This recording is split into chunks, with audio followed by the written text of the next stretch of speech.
Paintball Guy. I am gonna do, this is gonna be part 3 of my new Paintball Player series. We're gonna talk about the markers and the differences between them. So hopefully you got a chance to watch part 1 and part 2. But yeah, let's get into this video. So basically when it comes to markers and your choices, it's really gonna, I mean, there's pumps and stuff like that too, but for the most part, you're looking at mechanical and electro markers. You know, obviously the mechanical markers, they're going to be a little cheaper depending on what kind of budget you're on. The pros to those, you know, they're going to shoot pretty much in any weather condition. They're not, so if it's raining, whatever, they're going to shoot and they're just going to work. You will shoot less paint with a mechanical marker, and pretty much with a mechanical marker, it's going to be one pull, one shot. You know, that's pretty much how it's going to work. And there's not really a cap to how many balls per second you can shoot. So if you have superhuman fingers and you can manage to get out 25 balls a second, that's going to be completely legal. But most people, they can probably get somewhere around 8 or 9 and you're able to sustain that. But you know, from a price point, you know, this is going to be your cheaper option to get into paintball. It's going to be cheaper on paint, cheaper just in general. The markers are typically a little cheaper than the electro ones. The electric ones are going to probably start, you know, mid 400 range, where you can get into a mechanical marker for $200 to $300 for something decent. And but yeah, and you know, one of the cons I would say would be, you know, that you can't, obviously you're not going to keep up with an electric marker, but solid guns nonetheless, they're going to work just the same as any other gun. So, and then, you know, we have the electrics. They are going to be a little bit more expensive. They're going to shoot a little bit, their rate of fire is going to be a little bit quicker with the ramping, and I will demonstrate that a little bit with this. So some of the cons is these are not waterproof. So if it's raining or, you know, stuff like that, you're not going to want to take one of these to shoot. They're not going to work for you.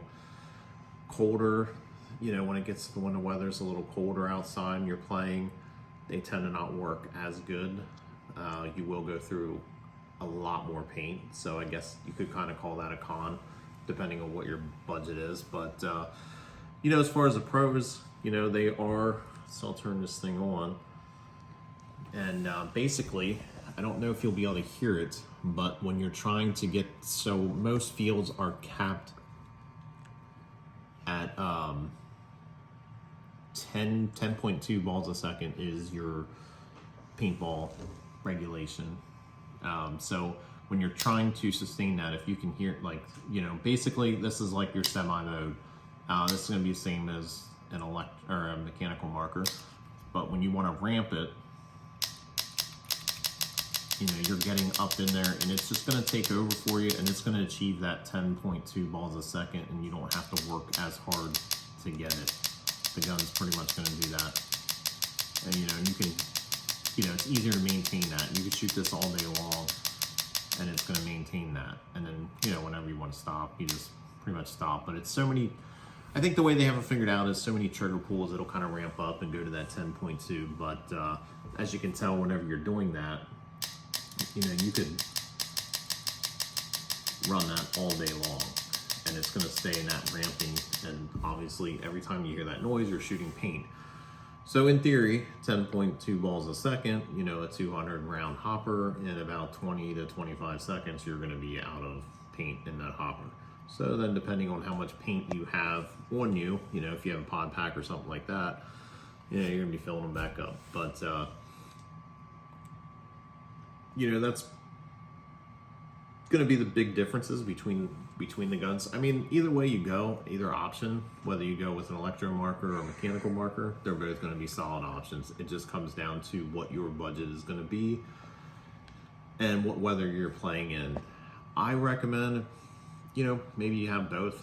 You know, so a lot of the Planet Eclipse markers, they have some of their mid-range to high-end electric markers, they have the ability to get a mechanical frame. So that's definitely an option. It doesn't necessarily give you two guns, but you can get the mechanical frame for it, and then you can, take your, the electronics will come out, you'll bolt a new piece on, and those run, the frames themselves run right around $200. And then you're supposed to take parts out of your electrical, like the valves are obviously going to be the same. You're supposed to take those, transfer those over to the mechanical frame, and that's how they work. So you could do it all for right around $200. I wouldn't do it that way. It's not the way I would do things. I would basically make it so you could just undo your bolts, and take that, electric frame off and then put your mechanical frame on. You don't have to transfer anything over. I would just buy those components just to be able to do an easier swap out. Then you're looking at two bolts bolted onto your mechanical frame, and you're good to go, rather than unbolt it, transfer a bunch of parts over, transfer grips over, things like that. Like, that's just not me. That's just not how I would want to do it. But so that's an option too. But you're going to spend a lot more money obviously doing that. So in conclusion of this video, it's going to come down to what, your play style, your budget, things like that. But either way, whatever way you decide to go, electro or mechanical, it's going to be a solid option. And it's all about getting out there and playing. So if you found any of this information useful, be sure to give it a like and make sure you subscribe so you don't miss my latest content.